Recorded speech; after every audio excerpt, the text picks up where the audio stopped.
Hey, what's up, Blazer fans? Welcome to We Have a Take the What podcast. I am Tara Bowen Biggs, joined as always by Rose Harding. Hello, Rose. Hi, Tara. How are you doing today? I am doing great. It's a gorgeous day outside. I just took my mom for like a nice, really nice long drive because she hasn't been out for a little while. And I was like, we're going to go see all these trees.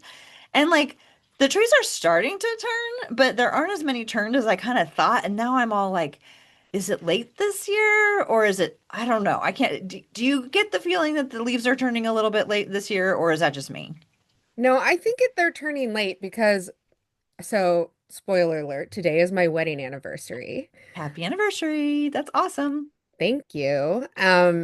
But I'm always really aware of like what the day is like on my anniversary compared to like my wedding day. And I know exactly what that looks like because there's lots of photos and all that good stuff.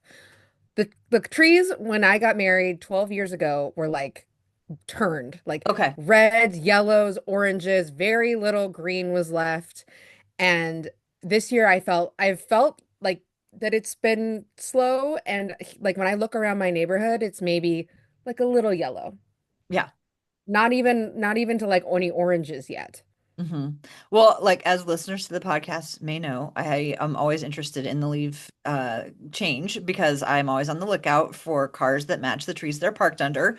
And last year, I actually went out and bought myself a red car just so that I could be ready for this very circumstance. I have a tree in front of my house that's going to turn red, but it's never, I swear to God, ever in its entire existence turned red so slowly. Like it's still like just barely the outer tips of like the bottom leaves. And I'm just like, come on, tree. So I do think it is a little bit uh late this year. So we'll see. And I'm also like looking at the reds because now I'm hyper aware of red trees. I really wanted an orange car. It was very hard to find an orange car, so I couldn't do it. So I went with red. But I'm looking also, the red is like a little bit different red than I'm used to. And Mm. it could be just because like now I'm like just impatient because of my red car and I want to park under red trees. But it just feels like there's a slightly different tone to the red this year. And I know that like trees like go through cycles of like being extraordinary like they're all like extraordinarily bright and vibrant, and then there might be a year where it's like maybe not so much.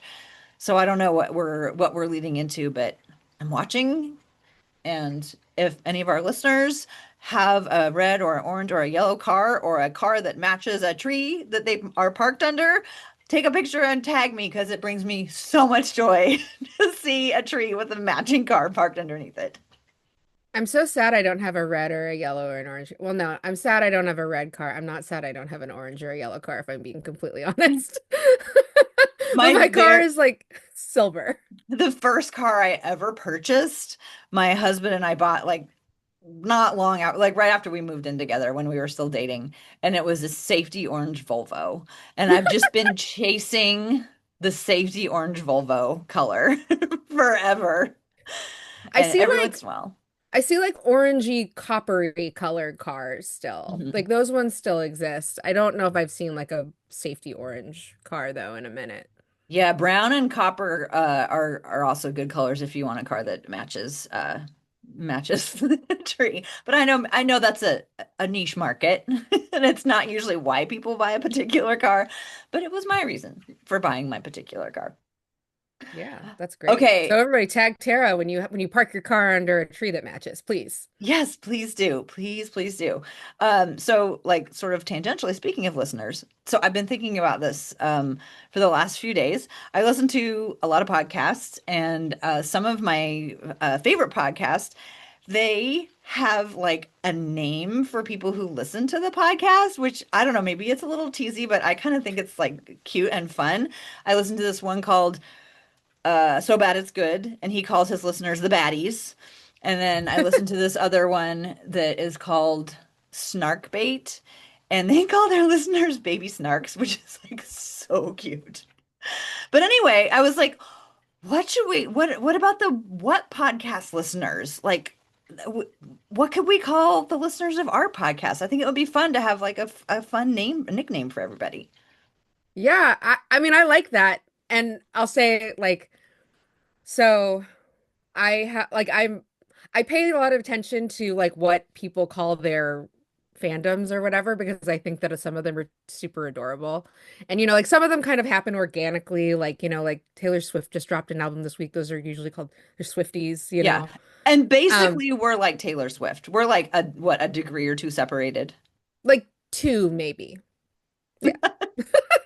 Um, but anyway, like some of them organically happen and they're great. Some of them, I think people miss the boat on naming their fandoms, and then you end up with a situation like Benedict Cumberbatch has his fandom has a name and he does not like that name. I'm not going to say it because it includes a swear word. Oh, Um, but he has tried to like I remember seeing him on like the Graham Norton show, like talking about how he was trying to rename his fandom. And I was like, honey, no, you're like 5 years too late to naming your fandom. Like, if you wanted a say in naming your fandom, you needed to have come up with a name for them or help them come up with a name for them like years ago. But sorry, you're stuck with this name that includes a swear word. And if you all want to look it up, you can look up the name of Benedict Cumberbatch's fandom. It's not hard to find. okay, wait, what does the swear word rhyme with? Witches. Oh, Cumber witches. Humber witches. Okay, okay, and he doesn't like the variant that his fans have chosen. Yeah, I can see that. I think that would grate on you after a while. And he probably doesn't want to call them that because he's a very kind and respectable person and he doesn't want to say that about his fandom. But I've heard him try to like rename them the Cumber Collective, and I'm like, honey, no. Sorry. Wait a minute. I kind of like the collective. Remember when Kevin Durant and Kyrie Irving went to Brooklyn and they hired Steve Nash, I think, to be their coach, and somebody was asking about coaching and they were like, "Oh, well, but we have like a coaching collective." I do remember that vaguely, actually, because everyone was like, why did you hire this person who's never been a head coach? Right. And they were like, "Well, we have a coaching collective." So maybe we could be the what collective? Something. So anyway, maybe listeners, if you have an idea, let us know what you think you should be called, Hmm. and we'll make sure to also like be involved in this decision because we don't want to end up in a Benedict Cumberbatch type situation here. Right. Yeah. Okay. Do you have any off the top of your head? So there's okay, the what collective. Okay, so we have a take. We could be the takeys. I'm just No. spitballing. I'm just throwing stuff There's out there no to bad get ideas. people. I know, but we want to get people thinking about things. So Yeah, there's yeah. takeys, there's whaties, what stirs, takers, What's which sounds a little bit like too dramatic. It sounds like we're like stealing people's souls. Um, yeah, that I'm out of ideas. I, So I yeah. I have to think about it more. I've been thinking about it for all of like 8 minutes now. So but if you listeners, if you have something, please let us know because clearly I'm not feeling very creative.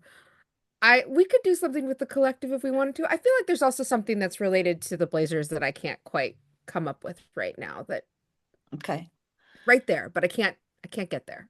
We'll put it out to the What Collective to propose some ideas for us, and then we'll see what happens. All right, that sounds good. Come up with something good, guys. No swear words, please.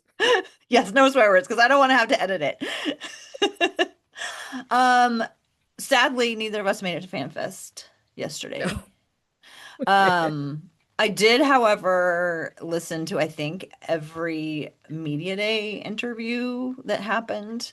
And I've Same. watched like every single thing that the Trailblazers have posted over the last 2 weeks because I am so thirsty for Trailblazer information right now. I'm absolutely just spun up with excitement about this season. And it's been a while. So I'm trying to get used to it. I didn't think I could be this excited for this season of basketball, which is so weird because like the last couple of seasons, I'm like, oh, I'll like temper my Mhm. expectations here. I don't want to get too excited. And now I'm like, oh my God, everything is in its right place. Our team is like looking good. We feel like we have a thing now, an identity. And I'm like, let's just see some games. I'm so It, excited to see games. I'm like, is great. preseason games will be great, but I'm like, I want to see like basketball. Yes. Yeah, I want to see basketball too. However, I am saying I will say that I am keeping my expectations pretty low in terms of like performance and expectations for the team. But like you were saying, Mm, a lot of things are in place, more in place than they've been for a while. And so just to see what happens with that, I'm gonna still not try to dwell on wins and losses. But I'm also hoping that the Development Express has pulled into the station and now we're unloading and we have arrived at our destination and we don't have to get back on the Development Express. Let's just say that. I want to have exited yeah, that or it's like train. on or we're on our way to like a final destination with like reserved seating only. Like at this point, I feel like we know exactly who's writing what, and I don't know, things feel more strategic, I Yeah. guess. Yeah. Yeah. Like maybe they pulled into I don't Lottery know. Station and they had like some cars waiting for them to take them to their next Mm. destination, like Sprinter vans. And that Sprinter van reference is for Bravo watchers. You're welcome. Everything on Bravo happens in a Sprinter, goes down in a Sprinter van. You would not So believe did what has what happened in Sprinter vans. was there anything that you heard during media day stuff, interviews, all that good stuff that really like piqued your interest? Yeah, actually, and it's not basketball related, but I got so excited when I heard Joe Freeman of the Oregonian asking questions because I really like his coverage of the Blazers over the years, and he's been gone from that beat for a while.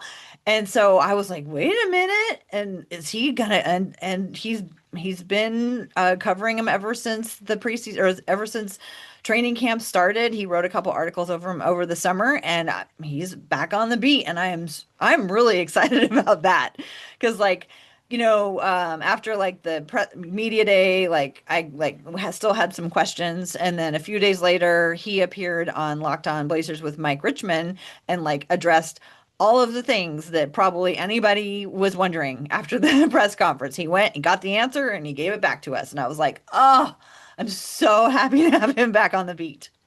How about you? Well, I'm also excited to have Joe Freeman back on the beat. I didn't even know that that was on the table, I guess I'll say. And then I also didn't realize that Joe, like, so Joe is wonderful, has always given us great coverage when he's been on the Blazer beat. He hasn't been on it for a little bit, but he also, it sounds like maybe is replacing somebody off the on the beat, which I is feels like a huge net gain.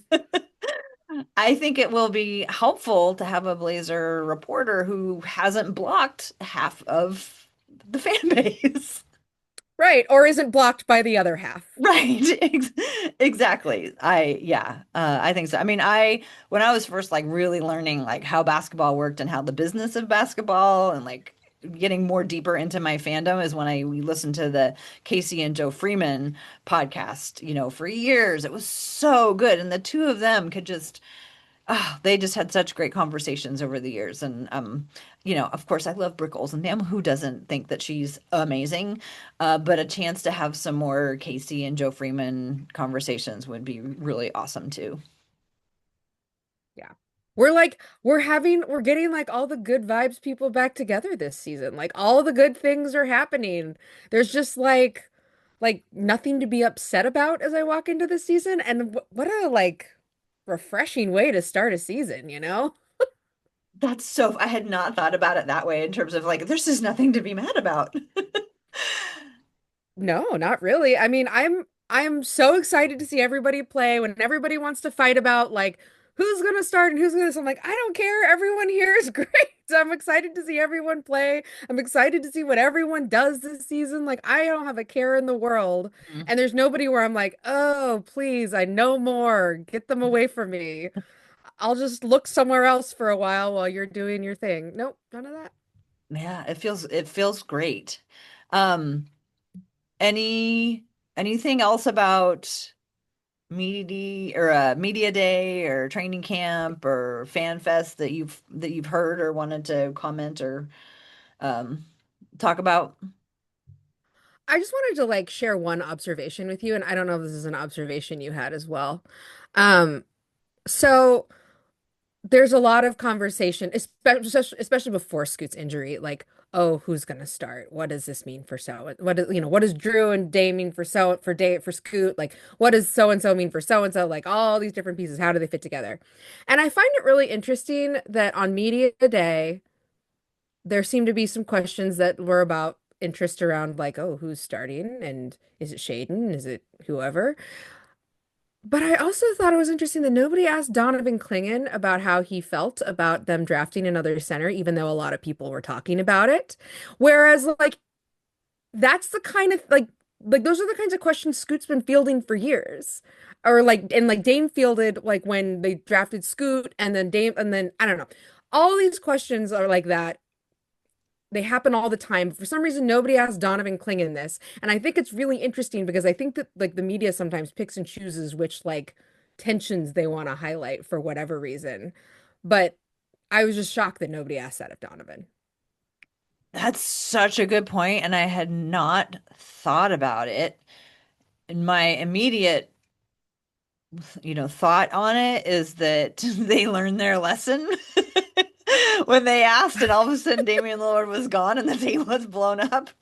But at the same time, a lot of people thought that was the direction that they needed to go. So, but that was just like, oh, yeah, I think that is really interesting. I wonder if, because there's going to be so many more eyes on the Blazers because of young Hansen that maybe they didn't want to like start off by like introducing a wedge between the two of them to like all the Mhm. new viewers and like have all the new viewers think it's going to be like a Donovan Clingan versus Young Hansen kind of thing.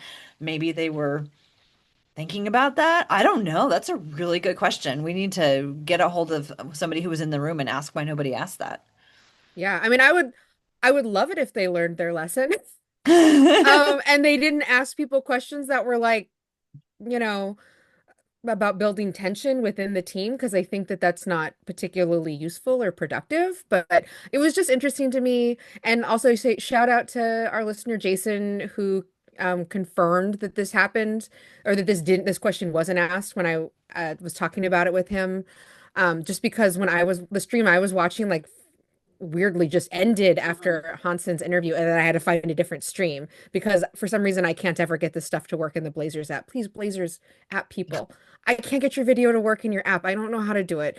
I have to go to like one of the news people. So please, can you work on that? Because I missed the first few questions of Donovan's Mhm. media availability. And later Jason confirmed for me that he also did not hear that question. And I Yeah. was like, gosh, that's so weird because the media did talk about it at the time when he was drafted, but nobody asked Donovan about it, even though, Scoots heard every version of that question at every different point at his time here. Yeah. I want to back up a moment and clarify what I meant by like learn your lesson. Like the role of journalism is to ask the questions. So I'm Yeah, not yeah. saying that journalists shouldn't ask these questions. So when I said it, I was like, ooh, that sounds a little bit like I'm, saying that only they should only be allowed to ask some questions. And you know, I am not wanting to clamp down on journalists. Yeah, I just yeah. want to be absolutely clear about that. I know that there, are some kind of like unwritten rules about what's cool to ask and what's not cool to ask, especially if you want to like continue to get responses from players. But yeah, I didn't mean like learn their lesson like in a foreboding type of way. I just meant more like, well, they asked Damien that, and sure enough, we turned around and he was gone. Yeah. And it like elevated tensions, at least in the media storyline. And I don't know if that actually translates to what happens with the team, but you know, that is what happened last time. Yeah. And you know, then we had to go and get him back. Yes, it just came right back, which is the greatest thing ever. Okay, well, should we ask some for questions from our listeners? The What Collective, the Takers, the Whaties. I don't know what y'all are gonna, suggest that we call listeners of this podcast. But we got some great questions, and let's just go ahead and dive in. Yeah. So it's kind of the beginning of the season. We're starting fresh. I thought it was a good opportunity to ask people what's on their mind. Um, and so we posted this, and you all really came through and asked us some great questions. So I see that one of these questions was asked by Anonymous from you. Me? It says Yeah, anonymous, Rose. yeah. So we'll start with this anonymous question. Um, which Blazer cutie will you miss the most? No one would have ever guessed that came from me. Um, I thought about this and I think I think it's actually going to be Delano. Um, Hmm. Jabari was in the contention. But for me, I think that Delano was just such a spark plug, and his personality was so fun. And also, like, Jabari is from an NBA family, and I feel like Jabari is the one who's most likely to get another role in the NBA, and we'll be able to see him around. And I'm not Mm. sure if that ship has sailed for Delano at this point. And if he goes overseas and has a wonderful career overseas, that's great for him, but we won't be able to see him as much. So for that reason is kind of why I feel like I'm probably going to miss Delano Banton of the Blazer Cuties. How about you? Mine is probably Jabari. Jabari has been with us such a for like a bunch of years now. We got to see his growth. We got to see his growth on and off the court. And so I'll miss him, especially because like I'll say I was a little shocked that Jabari Walker does not have a full NBA contract. I am shocked that he's on a two-way in Philly. What the heck, NBA? This, this doesn't feel right, and I feel like he's good enough to earn a backup role on a lot of teams. Hmm. Um, and my only regret is that we didn't actually get to give him a what award for fashion Yeah. in his time here. We saw Jabari Walker go from sweatsuits to some of like the very best fashionable outfits you've ever seen come in the door here. And I was so proud of his growth in that area. Also on the court too, obviously. But like I couldn't believe how what his transformation was like. I can't think of anybody who transformed like that over the course of like 3 years, like we saw with him. Hmm. Incredible growth. Most improved fit award recipient. I actually, because the 76ers are in Abu Dhabi, I think, right? Hmm. And I saw one of his looks and I was like, Jabari, you look so good. I was so proud of him. I was like, you still look so good. I think that he's got to earn a full NBA contract. I don't know if it will be with Philadelphia. I don't know why they offered him a two-way instead of a full. Maybe they didn't have room. Maybe they got weird. There's all kinds of stuff's going on in Philadelphia right now. Um, Yeah. but yeah, I really hope that he earns and I think he can. I think he totally can. Agree. And also like what a delightful person he was to have on our team for all of those years. He was so funny. He was great about like shouting out his sister. Hmm. Like I just love the Jabari vibe. I love his little like I don't know if you ever saw videos last season of his like pregame stuff where he was like hyping guys up in the tunnel before they come out. Like he really was like a great team vibes guy and like I don't know who can pick up the torch the way Jabari had it. Um, so I'll miss Jabari Walker. I'm glad I have his jersey. Oh, that's right. You have Jabari Walker's jersey. Summer League champion Jabari Walker's Yes, jersey. they don't have any Summer League champions left from their team. Oh my He was the last gosh. one left on that team. Dang. We'll miss you, Jabari. We'll miss you, If Jabari, you're but you'll listening. always be Summer League champion to us. Yes. Okay, our next question, we got a couple. This is from um Tortured Florist Department, aka Jesse. Um, she said, stream of consciousness. Which blazer is most into Halloween? That's the first question. I think it's Damien. I think it's got to be Damien.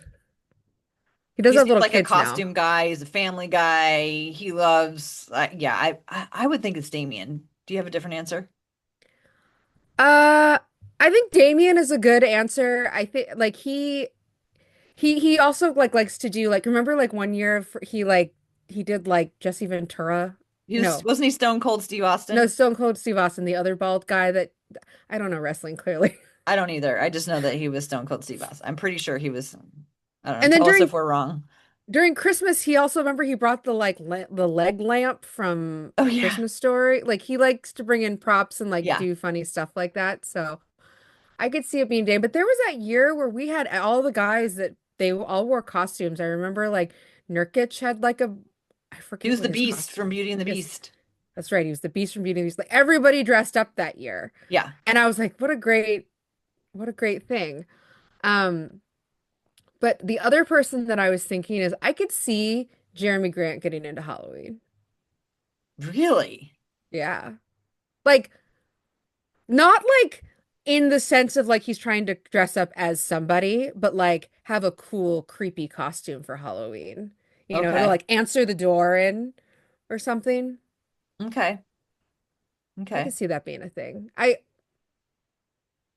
Gosh, I don't know. I How could about see you, one of the young DeAndre? guys being super into like horror movies and like being into, dressing like Freddy Krueger or somebody like that for fun. Yeah, we'll have to check out, see if I don't know what our schedule looks like yet and where it is like in alignment with Halloween, but if there's like a game that's close to I think there Halloween, we is a might game get on to see. Halloween because we're going to be coming back from our trip to LA. Oh, good. And So then that maybe game we'll is see like, some that's a Halloween. Friday. Here, I got my Yeah. phone. October I think I saw 31st. that Yeah, they're Donovan playing Cl Denver Oh, okay. in I think I Portland. saw I think I saw that Donovan Clingan took his puppy to the pumpkin patch. Oh, So cute. maybe it's Donovan. Yeah, could Oh be. my gosh.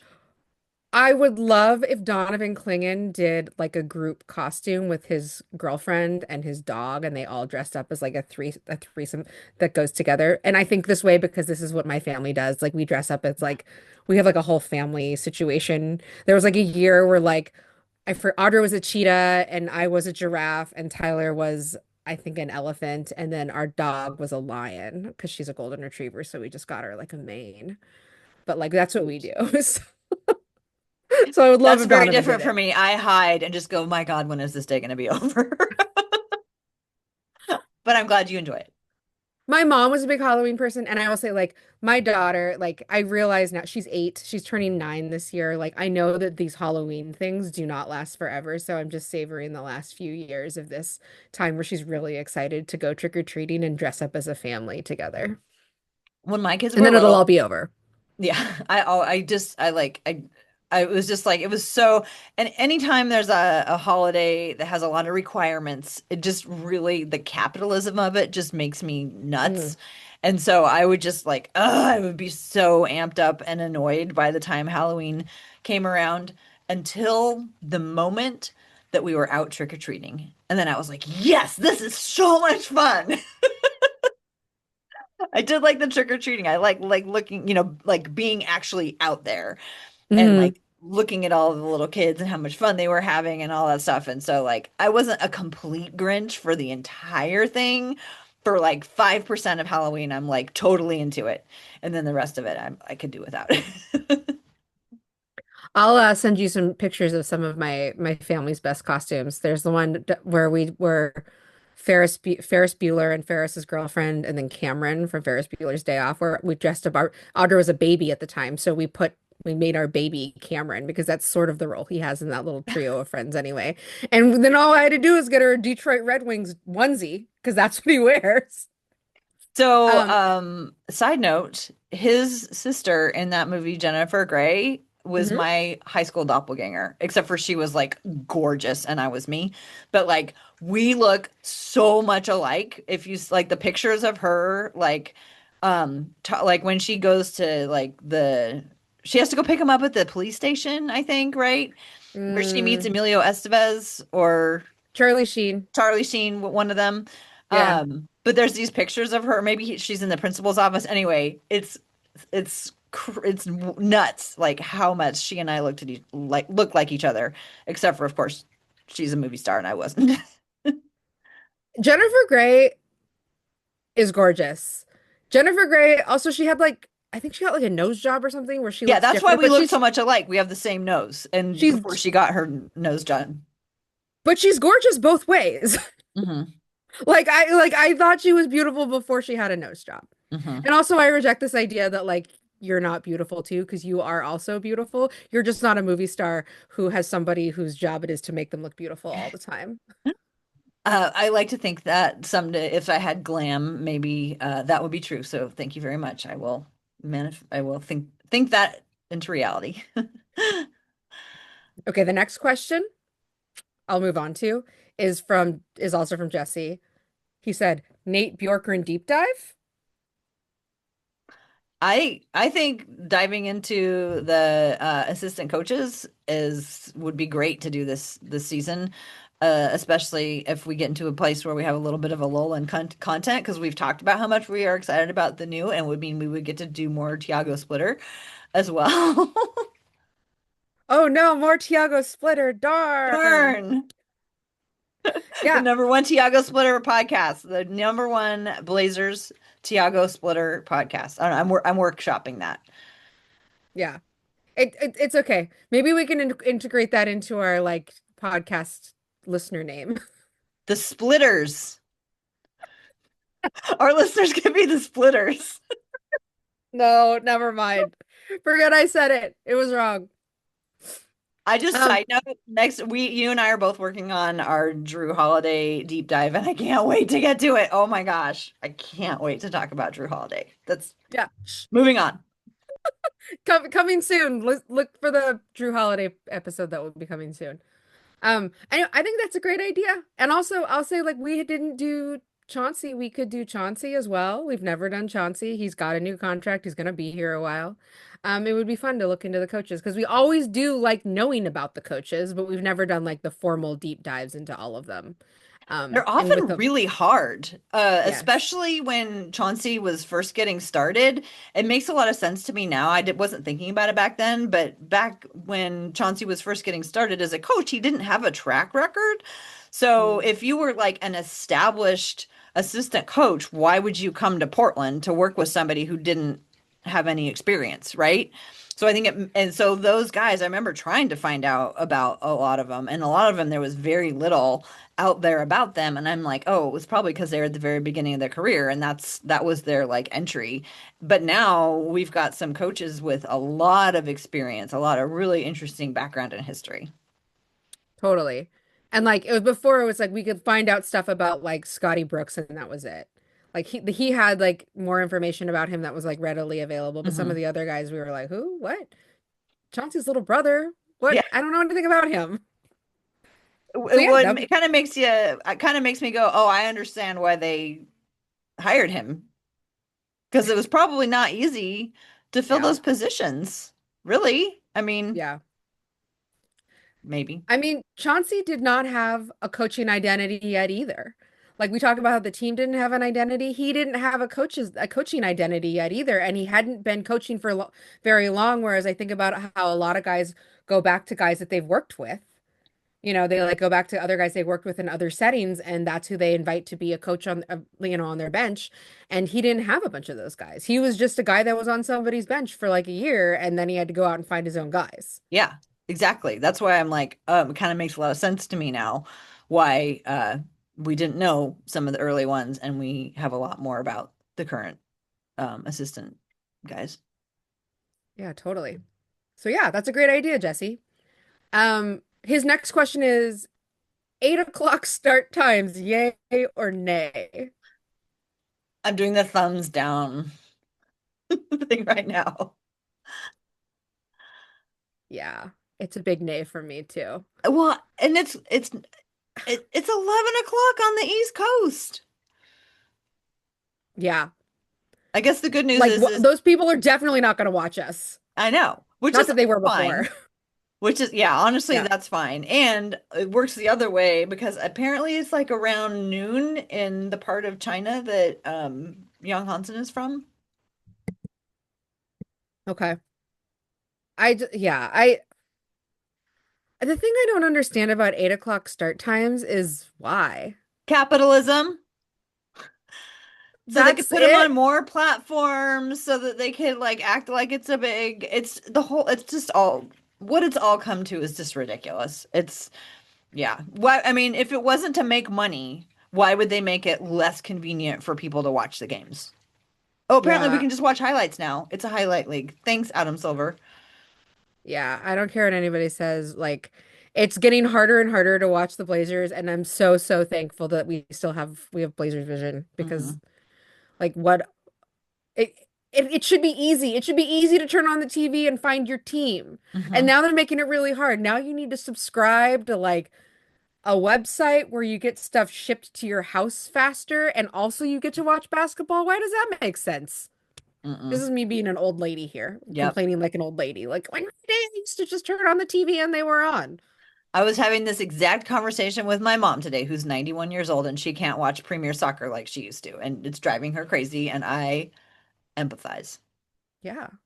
It's too hard to get the thing that you want to watch, or like 100% of the thing you want to watch. So now I have, I'm going to watch it through, Blazer Vision, through sometimes my cable when they're on like national, and then I'm just going to miss out on the games that are on Amazon because I refuse to subscribe to Prime. So, Yeah. I mean, that's like they give you the little graphic showing when all of the games are, so you can go right down there and subscribe to all of those. And hello, I am not. I pay 9.99 for Peacock so I can watch Bravo. Sorry, 7.99 so I can watch Peacock for Bravo, and I have an antenna where I can watch Blazer games over the air. If I can't catch them over the air, I will walk down to the bar and watch them somewhere. God, I hope bars still can get them. oh my God, that's so annoying. Yeah, I don't know. We'll see. It's very complicated all of a sudden to watch 100% of Blazer games. And yeah, 8 o'clock start time is a big thumbs down for me because also I have a kid and like it's hard enough to like go take my kid to a 7 p.m. game and she's still in bed way too late. 8 p.m. is like no way. No way. Like 8 p.m. is when she's starting to get ready for bed. Hmm. Like we're not going to a game that starts at 8 p.m. Okay, that was me being an old lady. That my old lady rant out of me. Whew, Welcome. thank you. Jesse's last question. What's the number one thing you would want to change in a major renovation to Moda? Um, in Sacramento, they have a really cool area which they call the beer garden. And new arenas have this, and it's basically like a restaurant area that's open to the court. So like you don't have to be sitting in your seat to watch Mm, the arena. You can just sit up there and hang out and watch. And it's like up high or whatever. It's like not like, it's not meant to be like better than the seats that you would pay for or whatever. But I that's a major renovation that I would love to see. A minor renovation that I would love, and this is not just because it was I was slightly influenced and inspired by Jesse, the tortured florist department. Um, I want more floral arrangements in the Moda Center. I want florals. Flor don't you when you walk somewhere and you see like a beautiful floral arrangement, a beautiful wall of flowers, doesn't that just make you happy? it does. I want why can't we need that. We need that. Maybe they have it in the suites. I mean, they had ranch pizza and now we get ranch pizza in the 100 and the 300 level. So maybe up there in the suites they have been having like floral arrangements all the time, and then at some point they're going to bring the floral arrangements down to us in the 300 and the 200 and 100 levels. One thing I will say about like ranch pizza, like so when we were eating our ranch pizza on the club level, I was like, "Oh, there's mood lighting here. They have tables and mood lighting. They could just take it up a notch and add floral arrangements." I do think here's my thought. If they re for whatever reason, if they ever decided that they were going to rename our arena the Rose Garden in some way, they should have to carry floral arrangements. Hmm. They should have a rose Hello? garden. Yes, they should have a rose garden. And if they're not going to call that arena the Rose Garden, they might as well build us one. Wouldn't that be beautiful? Wouldn't that be just so gorgeous? Like in that like area between the Moda Center and the Steel Bridge, filling that in with a rose garden on some of those grassy areas. Oh, that would be so gorgeous. Yes. Yeah. But hey, we did get the renovation or well, I don't know if it's a renovation exactly, but we did get the change this year that we do have ranch pizza for the proletariat. Yes, and a new jumbo size jumbotron, which I'm excited to check out. That was like the biggest thing I wanted to check out at FanFest that I'm sad that I missed. So I will report back when I go to the first preseason game, what the jumbo jumbotron is like. I hope this is a renovation that I would want. I not because for any like practical purposes, but just because I'm me. I hope that they put up the hustle board somewhere. Like in the arena still, like they kept the hustle board somewhere and they put it up like I don't know, in the in the breezeway or in somewhere. I want the hustle board to still exist. I love that. They should put it up in the beer garden that they're going to build. That's right. In Wouldn't the that be fun? Yes, you can see it from the rose garden. Yes. Oh, Very yeah, good. putting it outside in the rose garden too. That's right. Love it. Do you want me to take over asking questions so you get a chance to answer some of them first? Sure, whatever you want. We can trade off. I just have been Okay. I've had the advantage of answering everything first this whole time. So our next question comes from Brandon Mullen. And Brandon says, "Do you think the Blazers are looking to trade Scoot? I got filleted in the comments for suggesting that they might. Do you have any thoughts on that, Rose? Yeah, no, I don't think they are. I mean, Especially not I'll, now." the reason, well, like, so one of the things that I was just thinking about, that you and I were just talking about, is we're like, oh, Scoot is now injured. How do we fill in for him while he's injured? It was hard to look at our roster and be like, who's going to be our backup point guard now without Scoot? I don't see how they've built a roster where they would be trying to trade him. He's the only point guard we have that's under the age of 35 or 34. Is it 34? Either way, he's the only one under the age of 30. He hasn't been here that long. And I don't know who else would be on our like who else is in the pipeline to be taking over any point guard minutes. And I'll say like when is the last time we saw the Blazers make a random trade out of nowhere that felt like it was like maybe too soon? Not overdue. Yes, not entirely overdue for to like to the fandom where we're like, God, when are they going to trade this person? Like, I don't know. It also seems like trade like a lot of the like league behaviors of the past are like they're disappearing. Like, there's not as many trades as there used to be. Well, like, that's not true. I guess this summer we had like mega trades where there was like a zillion trades all happening at once. But like, I don't know. Like, it just doesn't seem like there's as many people trading for young guys as there used to be. Mhm. I don't know. I think, and I've not read the comments section that Brandon was getting Yeah, flayed, I and didn't either. I haven't read the proposal why Brandon would think the Blazers would be doing that or might propose the Blazers should be doing that. I'm guessing that it has to do with you know, worrying about what are they going to do when Damian Lillard comes back, but I think we've talked about how it's a little early for that since he's a long ways out from coming back. We have this whole entire year. Perhaps also kind of what you were talking about in terms of like trading for somebody like his value as a player has not peaked, but if there is a certain market interest in young point guards with high ceilings, he's one of them. Um, but yeah, I I don't I don't think and I also think that there's never a time where they're not listening to Sure. proposals, Sure, yeah. but I don't think they're actively out trying to trade Scoot. I don't, and especially now with the thin point guard uh depth, it doesn't make sense. But I'm The sorry thing, he got filleted. I hope it like wasn't too bad. I'm sure Brandon was able to let yeah, it roll off of him. sure. The thing that I just have a hard time thinking about is like if they were going to trade Scoot, what would they trade him for? What would they want? And if you traded Scoot, you would want a point guard. Yeah. And we already have two old point guards. We don't need a third old point guard. So you'd want to trade him for another young point guard. You'd want to trade young point. Like I have a hard time seeing how that like really is a realistic thing. You're gonna trade young point guards with another team. Because that's exactly like you don't need another forward. You don't need like there isn't anything else that we're like, oh gosh, we really need that. We need floor spacers and we need Time. like time and a point guard. And Scoot does those things okay for us right now. And we're trying to see if he can grow in that role a little bit more. So I don't know why you give up on the thing that you already have to trade for somebody else's thing that's exactly the same thing. Hmm. I don't know. But Um, again, I don't know what they're thinking, and I'm glad it's not my job to think that way.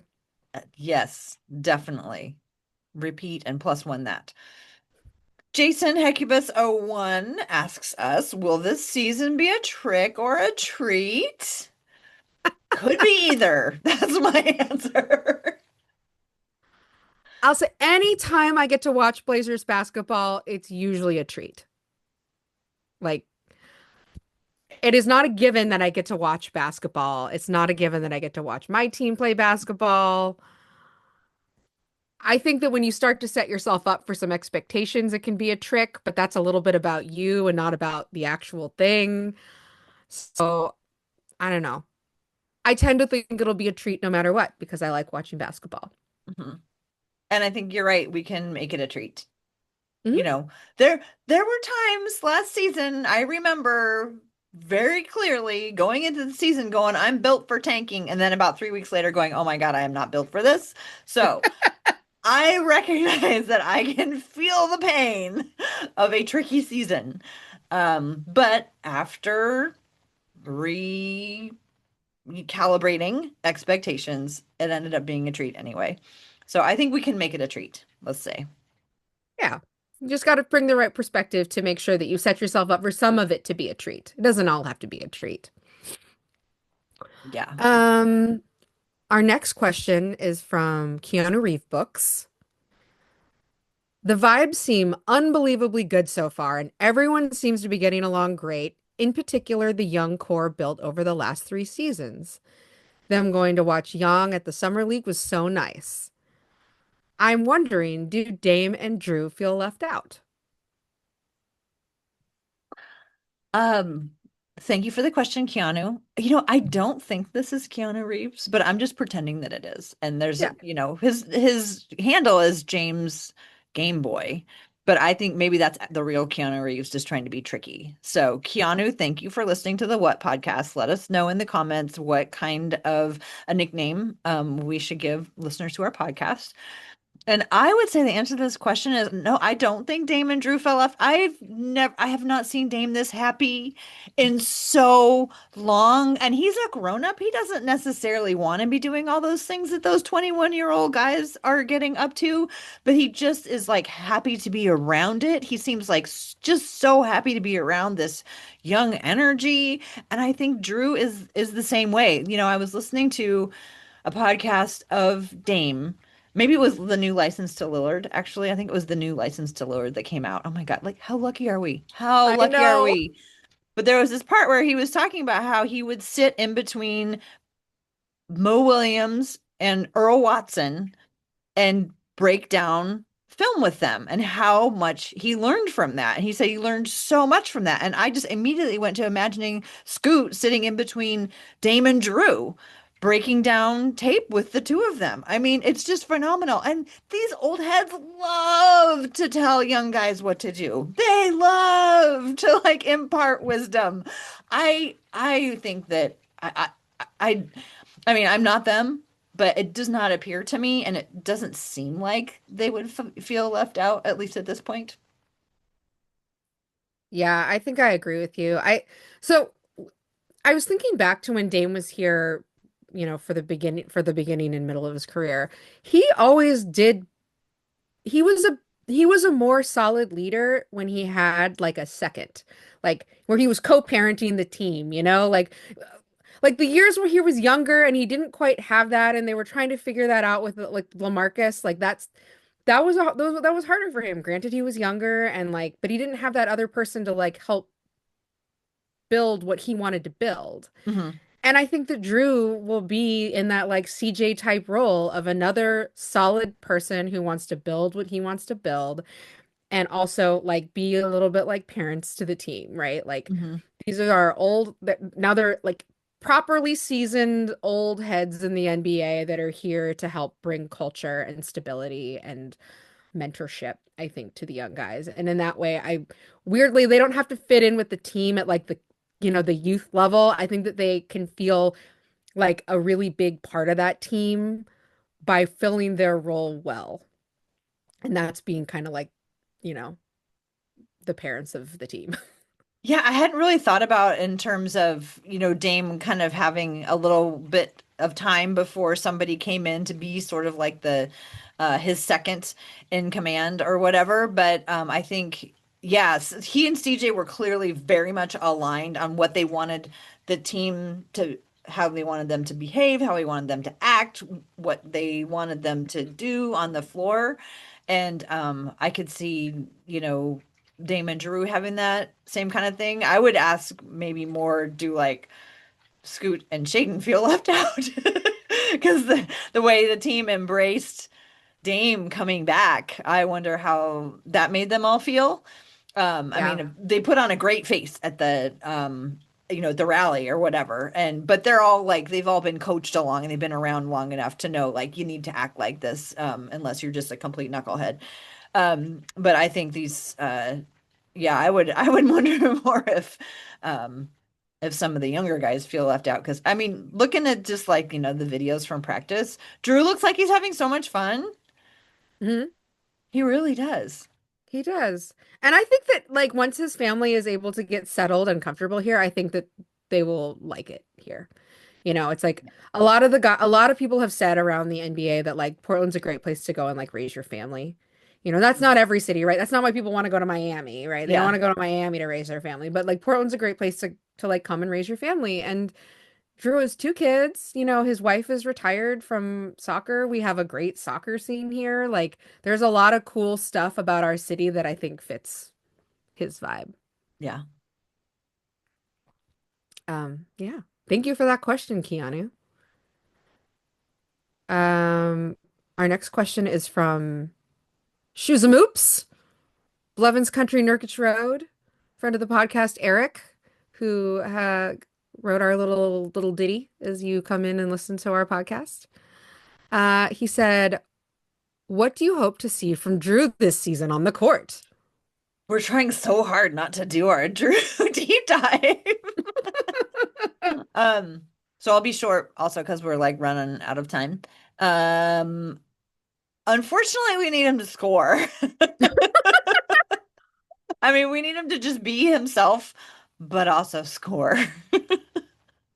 Yeah, it's interesting that because I mean, that's not why people go out and get No. Drew, but it would be nice. Yeah. Um, I would honestly, I'm just excited to see him play defense on our team because I hated seeing him play defense in every other context up until now, and maybe I can enjoy like what makes him so great when he's playing for my team and not against my team. Yeah. I've watched so many Drew Holiday highlights before he came to our team, watching his highlights and other like just great defenders going, why can't our team do that? Why can't guys on our team do that? And now guys on our team do that because that's the Yeah, guy. yeah, that's right. I would love to see how he can help Scoot find his kind of best self. I think Scoot has done a lot of growth. It's hard to see some of the growth that he's done because he's been injured here and there, but like each year he's come with something new that he's clearly worked on over the summer. And I wonder if having a player who is he shares a lot of similarities with. They're not perfectly the same player, but he shares a lot of similarities with Drew's game. Like if he can really translate that into his own game and add that, because I don't know. I want this to be a good year for him. And I want him. to know that the team bringing in these point guards, these older point guards ahead of him, can benefit him and is not a slight on him because that's what honestly what I'm most worried about is that he's gonna feel a divestment of him like from him by the team, the fans, whatever, and feel left out. And I don't want that because I really want good things for him. I think he has been incredibly gracious in the time that he's been here. The expectations have been flying around his whole career, and I just want him to be able to like freely grow into who he's going to be and his best self as a player. Because even if it doesn't end up being here, I want him to have a good career. Mhm. He's a good kid. Yeah. He's great. Yeah. Um, I will add one more thing that it would be great if Drew has the secret to unlocking Jeremy Grant. Because also, I have not seen Jeremy Grant smile as much playing as I have in the last week of, again, Mm. granted, highlights. But he seems to enjoy Drew a lot. And I know that Drew and Dame and Jeremy um, were friends from the Olympic team. Yeah, that's nice too, because I think Jeremy probably did feel left out some of those years after Dame left, and he was like kind of the only like vet left on that team. Like he didn't fit in with the young guys. He was like he was having his kids. He was, entering his 30s. Like Yeah. he's at a completely different life phase than they are. And Scoot also wasn't at a point where he knew, because like one of the things about being a point guard is you have to know how everybody likes to get things. You have to Hmm. be ready to give everybody the ball where they want it. You have to learn how they like, do you just throw it up and they grab it, or do you have to throw it to a certain place so they can grab it? And Scoot has just been learning that. He just got into the league. And so maybe Drew can help either Scoot figured what that is to Jeremy, or he can just do it for Jeremy, and that will make Jeremy feel good, and then it'll just sort of like one of those, instead of like feeding on itself in a bad way, it will like feed on itself in a good way and grow. Yeah, I love that. I do. I love that. Want Yeah, me to do the next one? Okay, this is a funny sure. one from 20,000 Thorns. Young Hansen is a cinnamon bun. Discuss. I don't know what else there is to say. He's a cinnamon bun. Uh, because he's Warm, like cozy, warm, fluffy. I don't know. Yeah, sweet. I don't know. He brings Well, joy. When I look at him, he brings me a lot of joy. He's really like he has a great smile. He has a great sense of humor. mhm, Everybody's happy to get a cinnamon bun. mhm. Also, like when you walk in and there's like a cinnamon, like a Cinnabon or whatever, like you can't miss it.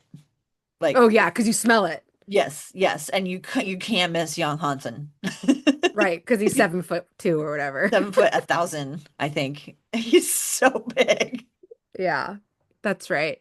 He, I'm so happy that he's here. Like everything about him is like green flags, Yeah. like he's just a bunch of green flags. He's like he was out there trying to dance at Fan Fest. He got his backpack. He was jazzed about putting it on. He has like a really lovely sense of humor. Like I don't know, like he feels like all green flags to me. And when I think about how many things that I wish to not have on my team, when I'm like, please no mean people, please no abusers, please like none of that. I don't have to worry about any of that. I'm like, this is a man just made up of green flags, I like a love cinnamon bun. I love that description of him so much, a man made up of green flags.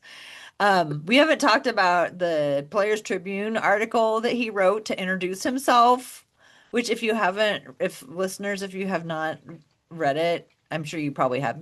That's totally our brand. Is that everybody Yes. who listens to this, I'm sure, read it immediately. But my sister Patty, who lives in Syracuse, who does listen and isn't necessarily as tied into the Blazers as we are, Patty, go read the Young Hunson Players Tribune article. He said that he wanted to introduce himself, and he gave us this backstory about like he trying to play as a youngster, not liking it, like seeing all his friends like it and want to talk about basketball, and he would be like, I just wanted to go sleep. Totally relatable. Yeah, it was wonderful. Yeah, you're right. He is just a man made up of green flag. He's like a trench coat, just like full of made up of green flags with like a little green flag head and little green flag arms and legs sticking out.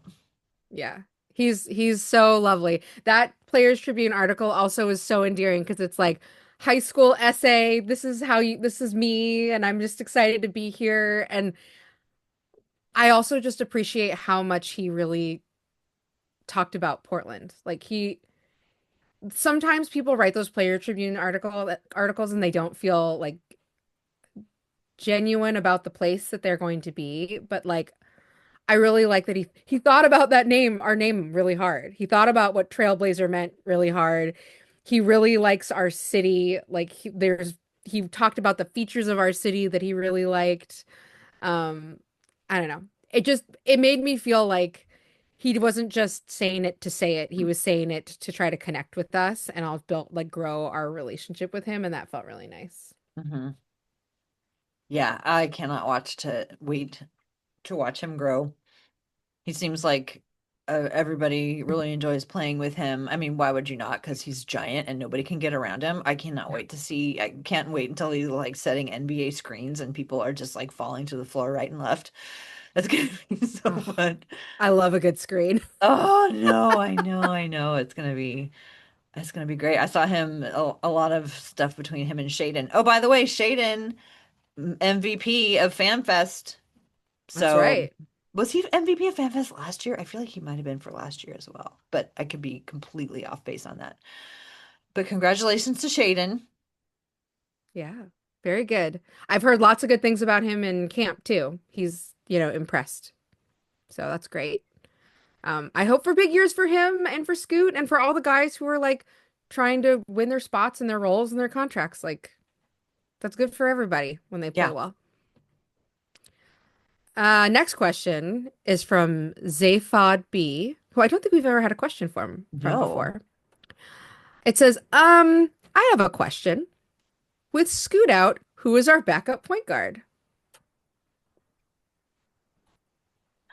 Okay, so right before this call, I was looking up what the slang term 6'7" means. Have you heard this term before? The slang term, what?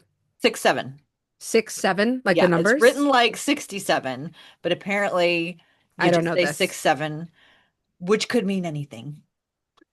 And it's often accompanied by throwing your hands up in the air, apparently.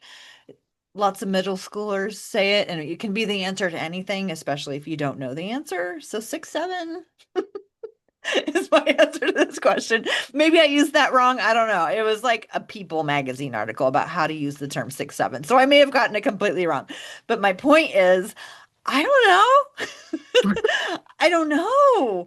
But it's fine. I'll tell you a little bit about my thought process because when I saw this question, I was like, oh my God, I had not even thought about that issue. But the Blazers have already started training camp. So I was like, oh, well, surely the person who they're going to have playing backup point guard is in training camp with the Blazers because they knew that Scoot and Damian were going to be out before training camp started. So surely they would have gone out and got some point guards that they could like give a little run to and see if they could maybe be backup point guards. And I went through the entire list. We have oops all shooting guards, but very few who play point guard. And granted, like we saw Caleb Love play point guard. So I think he could be part of that plan.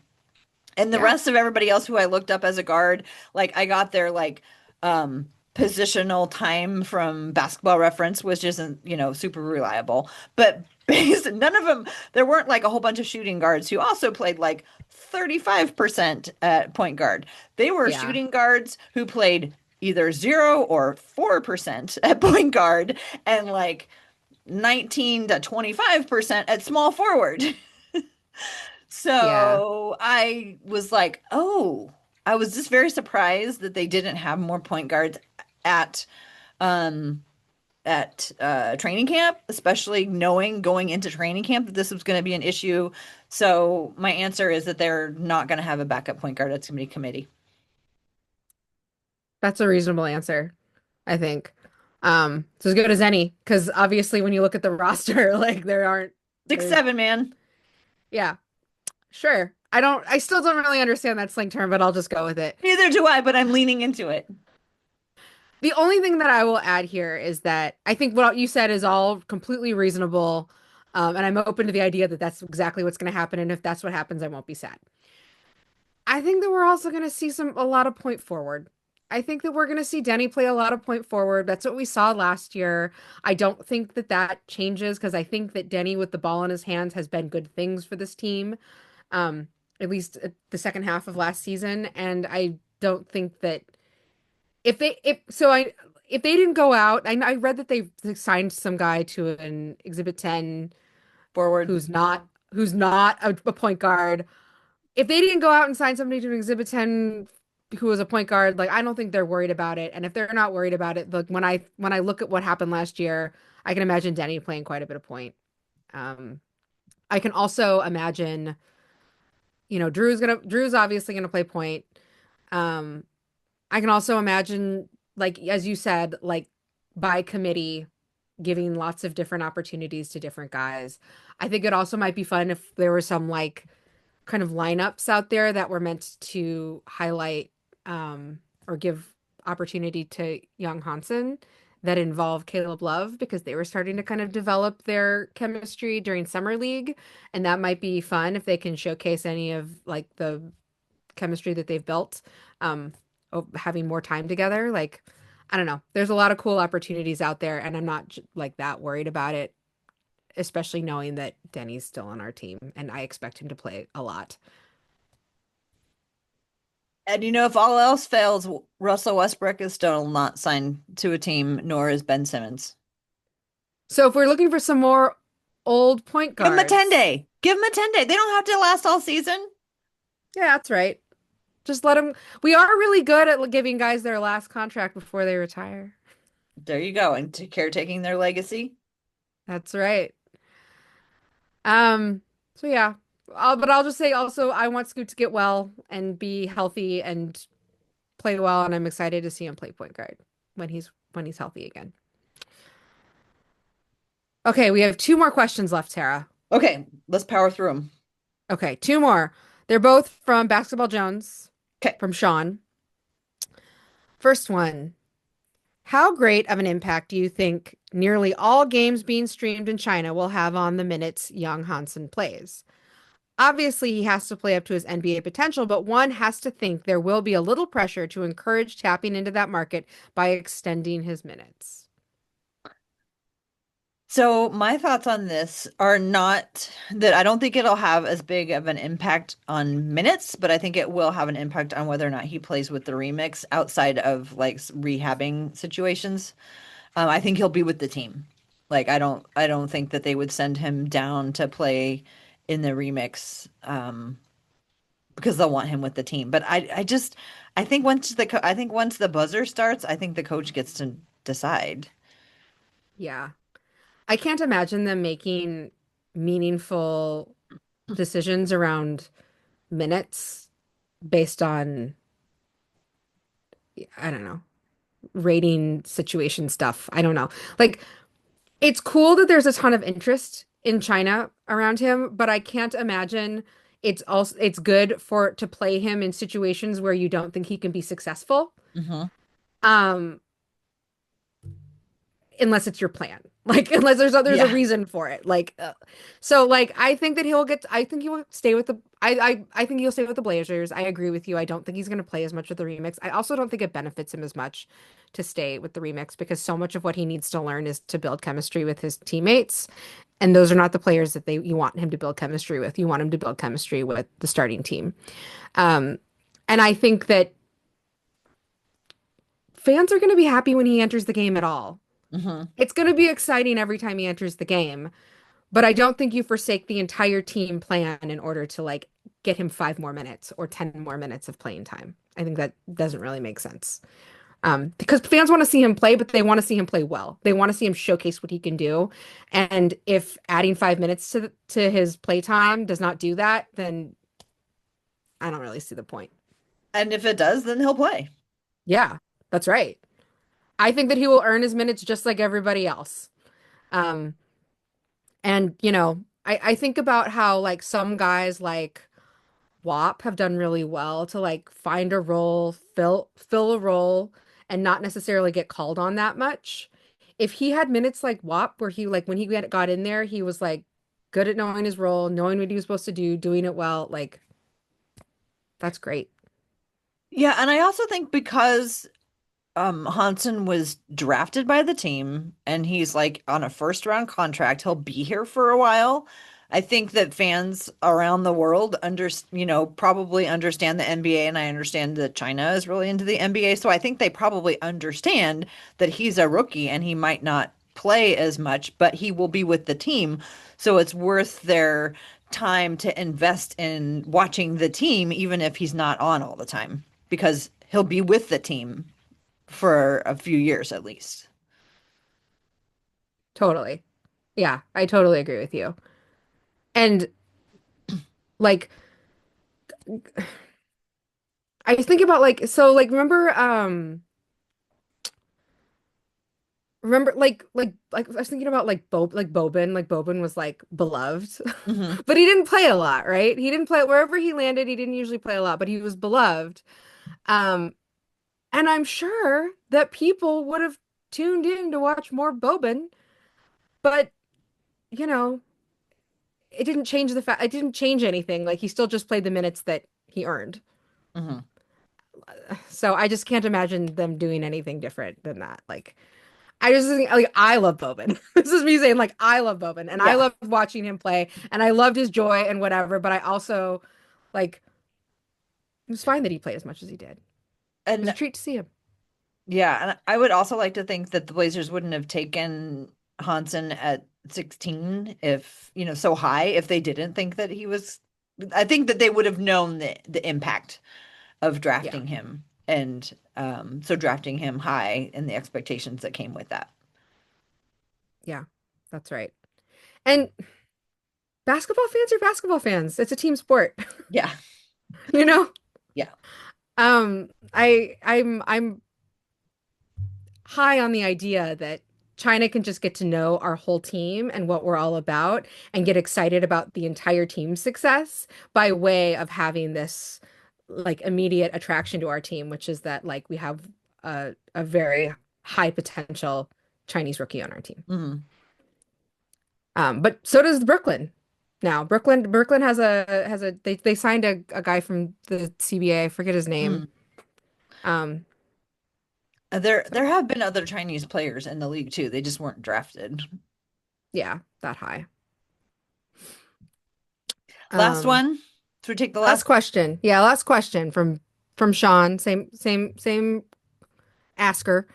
Do you think fans are putting too much importance on the Grant Sharp starting conundrum, or do you think it's warranted?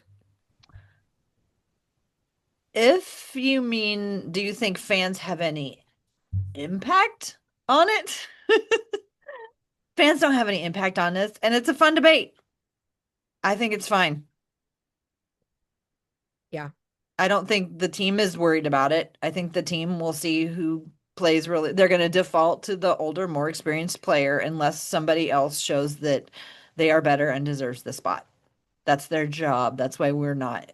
That's why they're not asking us. But I think as a debate, I think it's fun. I was thinking about one of the things that we heard Andre and Mike say, which was that they want guys to just go out and take their roles, you know? Like and they talked about how Tumani basically did that last season. Like Tumani went out there and claimed that, like, that's my role, and he played it and he owned it, and now that's his role. I don't really think that what the fans think matters, and I don't think that even maybe sometimes what the GMs think matter when it comes time to like the coaches to decide who's going to start, who's going to play however many minutes. Like those decisions will be won by guys. Um, And I like this idea that guys can go out there, even if nobody thinks they're going to win their job, and just go out and take it and be like, whenever I get minutes to play, whenever I can show you what I can do, I'm going to show you that I own this job. Anyway, I wasn't offended, I guess. So one of the things that the fans were acted a little offended that Jeremy said he thought he was going to start this season at media day. And I was like, I just couldn't bother They sh being offended by that. well, they should all think that they're gonna start. Yes, that's exactly correct. He didn't say that he thought that he deserved that role, not earning it. I think that every single player on our team thinks that they can earn a starting job. And they should, because we want them to show up with that mentality that everybody can win a starting job. I don't think Jeremy didn't say that he thinks he's already earned it or it should be given to him. They just like I think the question was something like, do you like you haven't come off the bench in years. Do you expect to come off the bench? And he's like, no.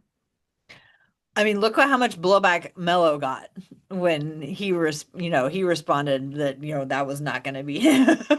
Yeah, it's Yeah, just like we want our basketball players, even those who are getting towards the end of their career, we all want them thinking that they can start. that's right. And they We, can win that job. They have the skills and the determination to win that job. yeah, and we want the conundrum to be, oh my gosh, these two are both so deserving, and not, oh God, who's gonna start? Yeah. And I think hopefully it'll be the first. Yeah. I I agree. And I'm not super worried about it because I also think of it as like kind of fluid. Like Mhm. we kind of settled into like different starting lineups last season over the course of the season, but they weren't the same. It was like it was a little bit determined by injuries. It was a little bit determined by who was playing well, but like I don't like I think that Grant could start, Jeremy could start some, and I also think that Shaden could start some. And just like the fluidity of the season, you just are ready for anything. And I'm glad that all of these guys are so eager to start and be ready to start whenever their number is called for whatever reason. Like it's a good problem to have that they're all motivated to win the starting job. What I find so fascinating about this particular conundrum is that the two don't play the same position. Yeah. I love that about it. It's so odd. Like Yeah. But it's a real thing usually, that it's a legitimate question. mhm, And I think this speaks to the flexibility of our roster, right? Like, I think that Tumani and Denny being kind of flexible from their positions gives you the opportunity to think about the roster and the starting positions this way. Because you can slide them, 2, 3, 4, like, and then go on your merry way. what if Matisse Thybulle comes in and wins the starting role? He could. They all He, could. they all could. Anyone could. And I think Mhm. that that's an important thing to remember is that anybody could just show up one day and be like, that's my job and never let it go. Just the Mhm. way like Tumani did last season. Yeah, Could be Blake Wesley. We don't even know him yet. right. Could be. We will soon find out. Friday is the first home preseason game. They're starting the preseason against that team in the Bay Area. Ugh. Um, God. Ugh. I was listening to the Zach Lowe podcast today talking about that team, and like everybody's just like, okay, are they ready? Are they going to be able to contend for a championship? And I'm like, am I like, are, are they just gaslighting us here? Like, what is going on? Anyway, I don't, let's cut all that out or forget I said anything about that team. They don't get any of my energy, but we do need to wrap it up. These were such great questions. Thank you, everyone who sent them in. That was really fun to see what's on everybody's mind. I think everybody's really ready to go. And so we're all we're in preseason form. We're going to get in season form. Before we go, though, we have to do our takes. That's So right. I heard you wrote one down. I did. I wrote one down. It's very spicy. It has nothing to do with basketball, though. Okay. Why don't you start? Tara, Okay. it is October 5th, 2025. What's your take? Pride and Prejudice is a good book. It's not great. We have enough. There's been enough. I listen to podcasts and they're like audio. There's a new audio version of Pride and Prejudice. Like, stop. Like, Pride and Prejudice is a good book. The reason it's good is because Jane Austen's an incredible writer. It's not because we like any of these people and care what happens to any of these people.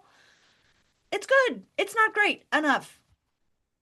Boy, I I'm gonna was get not ready for the Pride and Prejudice take I'm gonna today. get some flack for that one. Because there's like a woman of a certain age.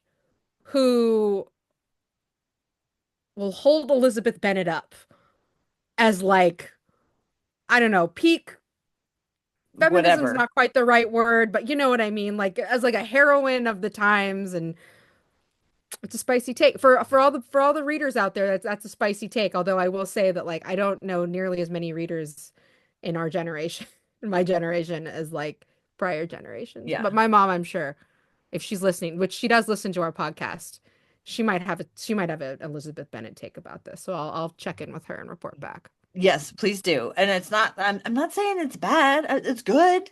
But like we don't need this many versions of, I mean, okay, I should also say I am completely for people retelling, remaking. You will not see me complaining about like remakes of old movies when somebody's like, I don't, that is not my problem. It's just that we have enough. There are so many different versions of this story. And the thing that makes the story great is Jane Austen's writing. It's not the plot. It's not because we love these characters so much and they're such wonderful people. I mean, it must be good. It must be pretty good because they're Yeah. able to make so many different remakes of it. So it must be good enough for that. I'm just saying there's probably a lot of other really great stories out there that we could also be retelling. That is my take. What about you, All right. Rose? What's your take? My take is not nearly this spicy. Um, this is like sort of I guess I don't even know how this is take, but I feel like I need to use my take time to say this is to say happy anniversary to my husband Tyler, who makes a lot of space for me in our life to freak out about basketball and the Blazers. Um, I have to wish him happy birthday on the podcast because he's smart enough to not be on social media, so I can't do it there. I mean, I can do it in person, but weirdly, I feel like I have to proclaim this publicly in some way, shape, or form. So here I am. Happy anniversary, Tyler. Thank you for 12 wonderful years. Well, like 16, really, like 16 wonderful years. And thank you for letting me make basketball the most important thing in my life that doesn't actually matter. Um, so, um, yeah.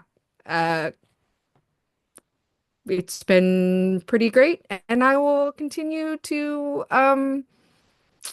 celebrate us every day Happy in anniversary. perpetuity. Thank you. Um, You got all romantic because I brought up Pride and Prejudice, didn't you? that's Was exactly that right. the situation that you were in? Yeah, I can definitely see Elizabeth Bennet wishing her hubby a podcast happy Oh, there's a anniversary. Oh my, version. oh, there is? I'm sure there's a version. I'm sure there's a podcasting version of Elizabeth Bennet out there somewhere. But I love that note. The congratulations to both of you. That's quite a feat. Yeah, it's great. I feel like I've like if I'm not successful at anything else, at least I've been successful in my marriage so far. But I don't do any of the dishes. So not successful in dishes, but I do wash all the clothes. Sounds like a good arrangement. Yeah, that's right. Um, well, I is think that that it? does it for this episode of the We Have a Take podcast.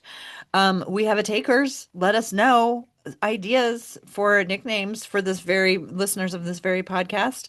If you want to tell us directly, you can do it on Bluesky. I am at TCB Biggs. Rose is at Rose L Harding. Or you can tell us the podcast, which is at We Have a Take. Find us on all the platforms where you find all the good stuff. We're also on YouTube now. We've been like sneaking stuff up on YouTube for a while now. So if you want to see Rose's amazing new background, you should tune in and see the cool new art that she just posted on the wall. So everyone, thank you so much for listening to us and go Blazers.